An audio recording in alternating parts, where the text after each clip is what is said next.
JD, also known as S3 Prototype, and TJ, the artist formerly known as Flag Panda, is here for your entertainment senses. Rooster Teeth 2014, or RTX for short, was held in Austin, Texas during the 4th of July weekend. This mini-podisode, we sat down with the newest addition to the Rooster Teeth family, Meg Turney. She explains the transition from SourceFed, her love for video game reporting, her start in cosplay, and what she's dressed in for the expo. To keep up with all of our antics, like and subscribe and visit Ultness.com. And now, the YouTube internet icon, Meg Turney. I'm here with Meg Turney. How you doing tonight? I'm good, thank you. So, welcome back to Austin. Thank you. It's good to be back. I'm happy to be home. So, when did you move out to LA, was it, right? Yes, I moved out to LA when I graduated from college, which was in 2010. I've been out there since. Where did you attend?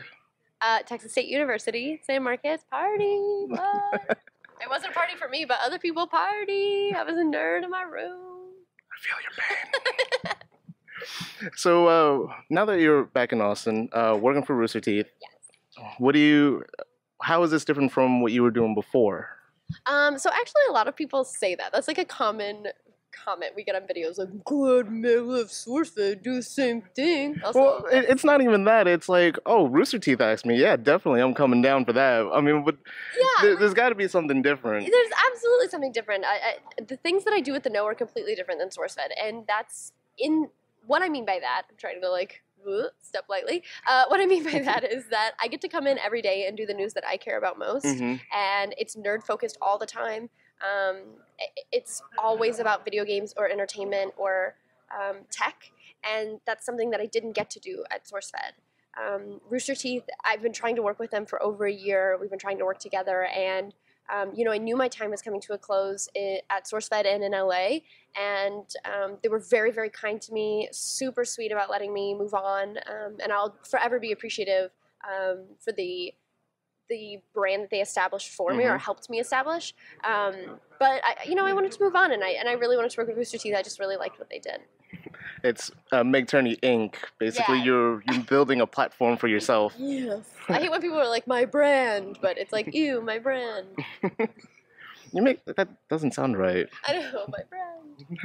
So, obviously, ladies and gentlemen, if you close your eyes, Meg Turney is in cosplay today. If you were describing to a blind person, how would you do your cosplay you're wearing today? Lady Vav is the cosplay. The boots are a Saturday Night from the 1980s. The cape is a disco ball that threw up on itself. And the jumper is adorable. Lightly put it. It's so America, though. It's Britain, though. Yeah. Same I know, colors. I do feel like America. I do feel like the best part is that the British flag is kind of peeling off. It's like it doesn't want to be British. My outfit's like, no, red, white, and blue, America. It was 4th of July yesterday. Right. I don't want to be on here. This is blasphemy. So, your history is with cosplay. Yes. That's how you started getting into this kind of industry kind of deal. Yes. So, what was your first cosplay? My very first cosplay was Chun-Li, and my grandmother helped me make it, and I wore it to UshiCon too. Thank you, Grandma. I know. Thanks, Mo. She was amazing, and she taught me to sew, and we sewed it together. Hey, and I'll be forever grateful. I still wear it all the time because it's so well made. And actually, my grandmother says, like, if I'd known you were going to wear it, I would have made it better. And I'm like, it's perfect. You can't make it better. I love it. So that was my very first cosplay. How long ago was that? I was 15, so 12 years ago. I was actually 14 the first time I wore it, but when I wore it to a convention, I was 15. And what convention was that? UshiCon. Oh, actually, I was 14 at UshiCon too. Yeah. Was it on your birthday? No, it was in February, and I'm in March, so it was really close. Okay. Yes. So, you were at SourceFed. You did the news from there. Was there any real hurdles that you had to overcome? Because reporting is kind of, it has its own kind of hurdles and stuff like that. And you're doing nerd culture podcasting and stuff like that, stuff that you actually have more liberty and a personal feel for it. Sure. And I understand news is just news. You have to put it up and paint it. Sure, but I think it's not only doing news, it's doing news for YouTube, which is somebody is always going to tell you it's not news. Someone is going to tell you that you chose a story because you're a feminazi. Somebody's going to tell you that you're fat. Somebody's going to tell you only got your job because of who you're sleeping with. Like, those are the things that you have to overcome in addition to reporting the news and reporting it accurately and doing it in a fun way. So It was tough. I had to have a thick skin, and I'm just someone naturally who, as a Pisces, is very sensitive and really wants to please people. I know. Now that's all gone. No, I'm just kidding. The heart and soul is It's gone. what they This is what you crushed have. YouTube took it away. No, but that was actually the biggest hurdle, was overcoming the audience, in that the audience is not the comments. Well, Thinking that you the do audience not is the read comments. I know, they're so bad. But everybody does. Everybody who says they don't read them, they still read them. We all do. But that was the biggest hurdle, is just mistaking that the comments mean that's what the audience thinks. And then when you actually get to go to like a VidCon or an RTX and you meet the actual audience, you're like, oh, you guys are so much better than I thought it was going to be. You're the ones that you guys upvote that were positive. Thank you. Yay, thank you. I love you. Please comment more. So, we're all geeks here. What websites do you normally surf? I mean... Reddit every day. I've been a Redditor for 3 years, so I love Reddit. Reddit for everything. And then Oh No They Didn't is a celebrity gossip blog that I've been on for like 5 years. They're really great too.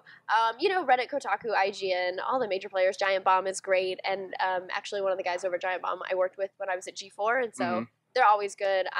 I love them. Rev3 Games, when it had Cess and Anthony Carboni, they were really great too.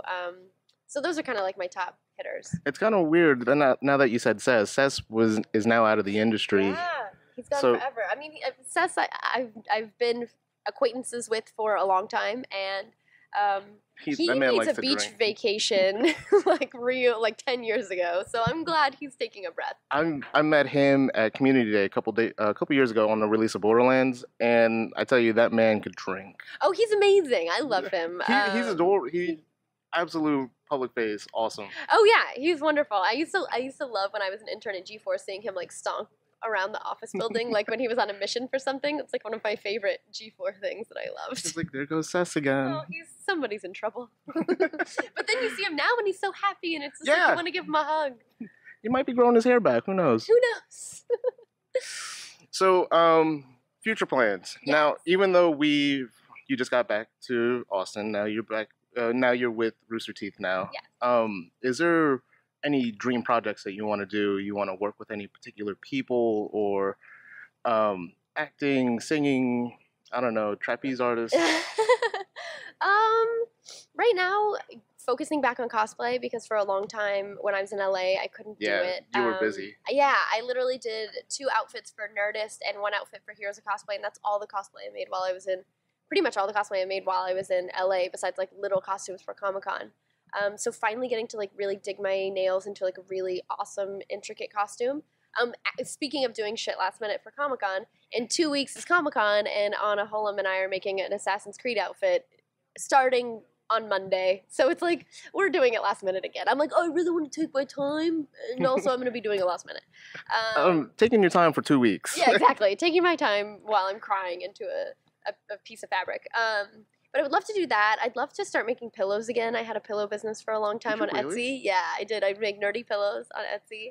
And I had to stop because I was too busy. So I'd love to do that again. I need new pillows, so you need to get back on that. Great. They're so much fun. I loved doing them. Pillows. They're great. They're super fun. They're great gifts. And, Etsy.com/nerdypillows. No big deal. I would love to start doing that again. And, I would love to get into speedrunning in video games. Is something that I'd really want to tackle. So I think that's probably my next big project.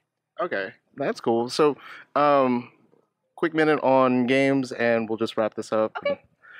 So, I was listening to, on the way over here, the episode of The Patch. Okay. How did you fare with the Steam games? I actually did a lot better than most people because I was so knee-deep in RTX stuff that I needed to buy a ton of Steam games.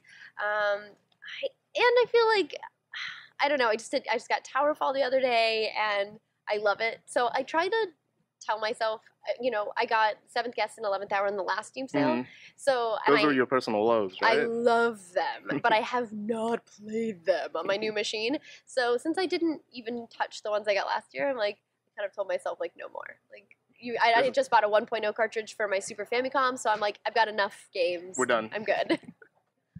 So, what is the first game you want to speedrun? A Link to the Past. So that's why I just got the Japanese cartridge. There are certain, there's certain tricks that you can only do in the first release of the Japanese cartridge. So to accurately speedrun, you need those tricks. So I just ordered it, and I'm excited to start. Awesome, awesome. Well, thank you so much for sitting down with us. Thank you. So where can we find you anywhere on the internet? You can find me on Twitter at Meg Turney. You can find me on Instagram, Dawn with a Gun. YouTube.com/Meg Turney. YouTube.com/No, which is the no, and Rooster Teeth, which is YouTube.com/Rooster Teeth.